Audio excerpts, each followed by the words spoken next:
hari umubosi nanjye nakoreye ndamukurangiye garuka ngwino reka nkoherereze tiki. nta rundi mubano wundi wikariye hagati yawe nawe? Nta wundi mubano wundi uhari, cyane ko burya n'ikintu kiba cyabaye ku mugaragaro nta mpungenge umuntu yakakigizemo, kuko iyo habayeho kurenganwa uhamagara wa wundi atariko bimeze gutyo, undi atariko nanjye nari nabivuze ati namuhereze cano yiwe bigishoboka, kuko ni ikintu kiba kizwi. Arumvaga hari inyuma aho bisa ngo ubukwe buri hafi bene Samu. Baba bari kubeshya ni za nkuru. Ni za nkuru. Mwatangiye kuvuga ngo imitungo. Oya mama. Bari kubeshya. Ntabwo igeze gusoma. Reka. Iriya ndirimbo ikimura gusohoka ni ijambo rya mbere. Samu. Ntabwo twigeze tubona umwanya wo kuganira birambuye, ariko ijambo ni rya rindi, Imana ishimwe, Imana yubahwe, Imana yarakoze. Yes, bava hagati ngaho hari amafaranga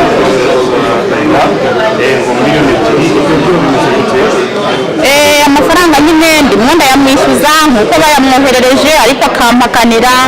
Rero aka kanya nta cyizere gihari cy'uko yayampa se cyangwa y'uko hari igihe ishobora guhinduka, kuko ntabwo yigeze anyemerera ko ni umuntu wo hanze wayamwohereje nyine w'umuterankunga wanjye.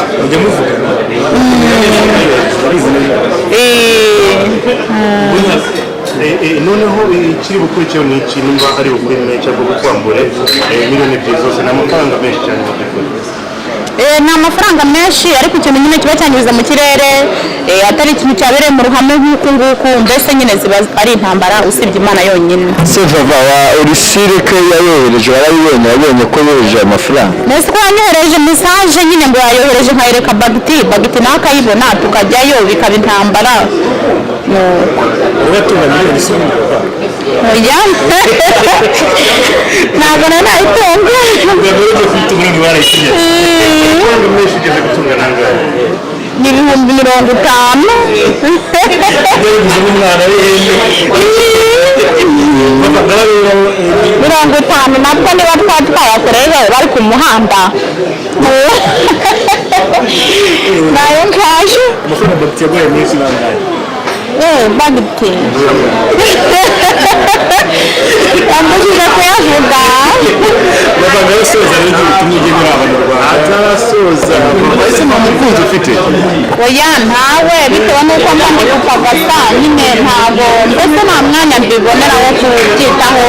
Igihe nikigera Imana ikabona ko hari uwo dukwiranye izamunda. Ese ni bangahe? Abateka ntabwo aba ari ibisanzwe.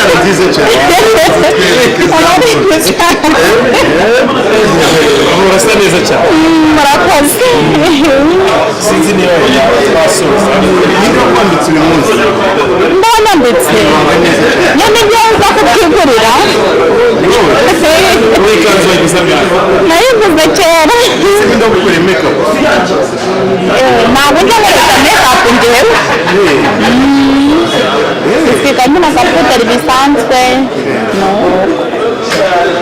Indirimbo yawe iteze ko ishobora kuzivamo nka views zingana iki? Umva Mana ni ukuri simbizi, Mana yonyine nibizi, izayimeremo umugisha, nibishimika bishaka, umusaruro uzavamo ntabwo nzawihererana njyenyine, nzajya menya abandi bafite ikibazo nk'icyanjye, cyane ko buri gihe iyo mpuye n'abafite ubumuga badahaguruka mfite icyo mfite ndabafasha. Rero nshatse nafatiraho nkishyuza Yesu na se kugira ngo bankoresheje subscribe kuri Dore Imbogo, nibo bakoresha abana b'abantu, nibo baturemye, nibo badukoresha, babahuruze rero bagire gute, mbese anyuze inzira aho zitari. Tewe yaravuze ngo n'izidaharuye zirahagera. Vava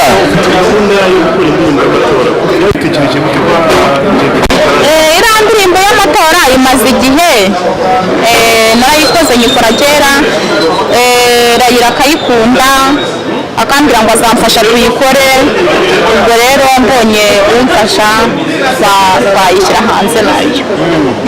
Bava twigiye kumva uvuga ko RDB ushobora kubonamo ubushobozi, ese hari abantu baguhamagaye mu RDB kugira ngo utange ibyizere? umuntu umwe wampamagaye yari uwiriya ku Kagera arambwira ati urantunguye, izo nyamaswa aya majwi yazo nuko zivuga, uzaze udusure tuzikwereke uharebe. Nta wundi rero wigeze ampamagara n'uwo nguwo. iyi management ufite ejo bundi ntabwo uzatubwira nawe ko yakwambuye cyangwa yakwibye nk'ukuntu Layla kese zabaye nyinshi cyane ngo yakwambuye yakwibye. Abagabo ntabwo bakunda ibintu by'amatiku nk'abagore. Umugabo aho yasezeranije ukuri niho muhurira, kandi ikintu rero gifite abagabo burya ni ukucyitondera. Bava tukuru oya ntabwo mbakumbuka, ariko ikintu cyabereye mu ruhame gitandukanye n'icyabereye mu rwihisho. Layla bigaragara ko agira amatiku. Amatiku yo ntabwo yabura,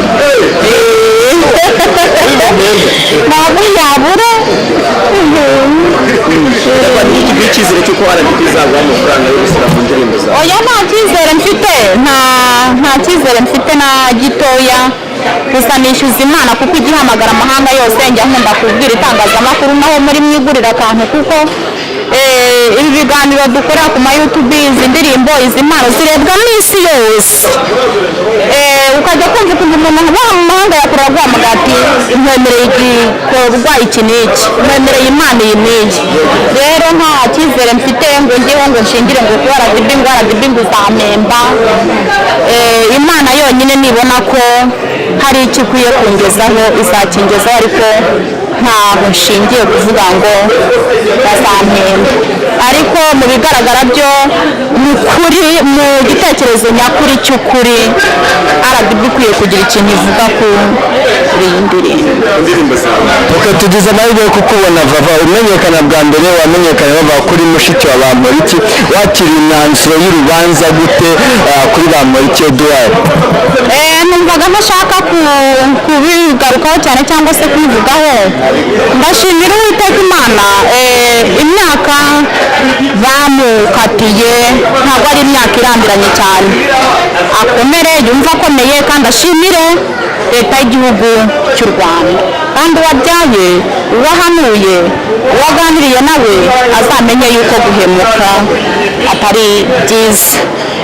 Ejo sinzi wari wambwiye ngo bamuciye miliyoni 600, tukajya twumva ni menshi. Uyu munsi nibwo bambwiye ngo ni 60. None umugabo rero wari warakoze, numva ko atari umutwaro uremereye yavuga ngo mana ngo kuki ibi bibaye, ntabuze ubwishyu. Harimo ikintu kijya kiba ari ukugira ngo Imana ikwishyuze, nta n'umuntu warugizemo uruhare, ahubwo ariyo ubwayishe kugira gute kukwishyuriza, bitewe n'uko wakoze, bitewe n'uko wabanye nayo, bitewe n'uko wayibangamiraga se uryarya abana bayo, cyangwa se ubaryaye ubwayo ikagira gute, ikaba yakwiyicariza ikakuvana ku ntera runaka ikakwicaza. Nta n'umwana w'umuntu wabigizemo iki uruhare, ikakwaka ka kazi yaguhaye, kuko iyo turi guca inshuro nta muntu utavuga ko abayeho nabi yari guca inshuro, avuga ko arushye, avuga ko ababaye. Rero ukabwira Imana ati Imana nunyicaza ahangaha nzagushima, nunyicaza ahangaha nzagukorera. Noneho ya mihigo twahize akaba ari igira gute itugaruka.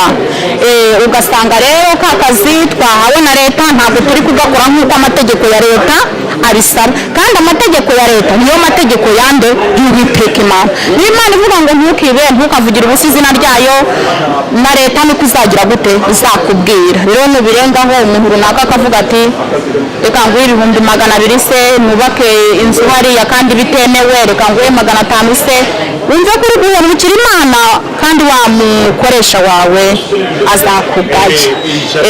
Rero icyo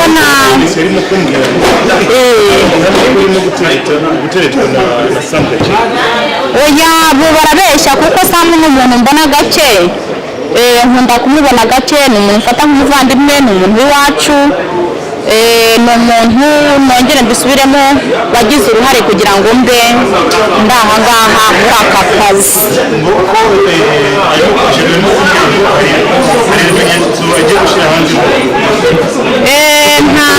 Nta akunda kuvugana numva avugana nk'inshuti umuntu w'inshuti ye niba afite inshuti simbizi niba ari ntayo simbizi ariko icyo nzi cyo numva ko avugana n'umuntu w'inshuti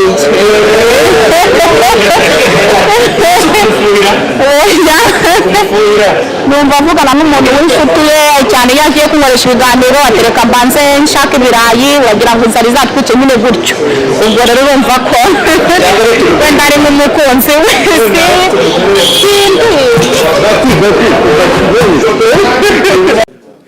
Imana yonyine ndashimira Imana yonyine na Yesu ngira ngo Yesu nawe ubwo ni muri uwo mujyo abajya bavuga ngo ndashimira Imana n'abantu bakeya ndashimira Imana n'abagabo bane nyine Yesu nawe arimo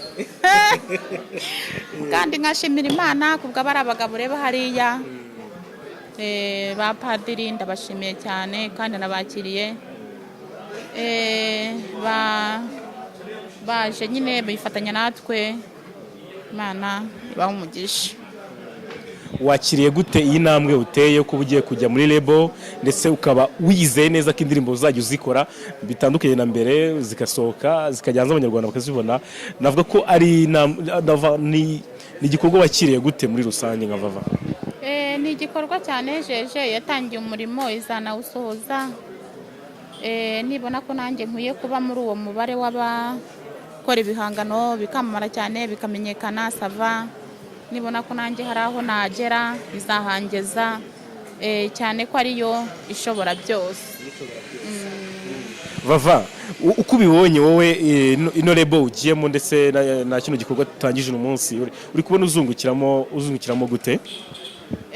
Biranejeje cyane kuko inyungu zo ntawe uzigena burya inyungu zigenwa n'Uwiteka ahubwo urakora bagerageza gukora igikunzwe n'abanyarwanda cyangwa se n'abantu muri rusange hanyuma igihembo kigaragara bitewe n'icyo wakoze nuko cyakunzwe ntago nakiyizeza ngo se nzagera kuri iki byose ni Imana ibigena. Indirimbo rero ya mbere amateka arabaye navuga ko ni amateka kuri uko ugiye gushyira hanze indirimbo ya mbere ikagaragara kuri YouTube mu mashusho so bwa mbere ukoze indirimbo ifite amashusho n'ubwa mbere nyikoze ariko nabwo ntabwo ikoze neza ntigaragara neza kubera ko nta mbaraga zihari nyine zo kuyikora hari ukuntu indirimbo ziba zitandukanye mu mashusho atandukanye bitewe n'aho yakorewe n'abayikoze nyine ntago ubona ko itunganyije neza. Ese ko yasohotse ntago ariko wifuza ko yakabaye imeze ariko nabyo ndabishimira Imana. Bashutinga amashusho niki cyakugoye cyane nk'umuntu wakoze? Cyangoye twari kuri Nyungwe hari imbeho nyinshi n'umuyaga nicyo kintu cyangoye kuri byo. Video isohotse rero wayibonye twayirebeye hamwe niki cyagutunguye? Oya byanejeje cyane kandi nahaye n'Imana icyubahiro kuko ni igikorwa kidasanzwe. Hanyuma Vava mu kiganiro wenda reka mbikubaze nanone personally mu kiganiro twagiranye wavuze ko wahisemo witwa Samugekire Rugendo TV online TV kazamanaginga channel yawe kuki ari we wahisemo? Niwe nahisemo kuko niwe muntu wa mbere wampamagaye iyo nari nagiye mu cyaro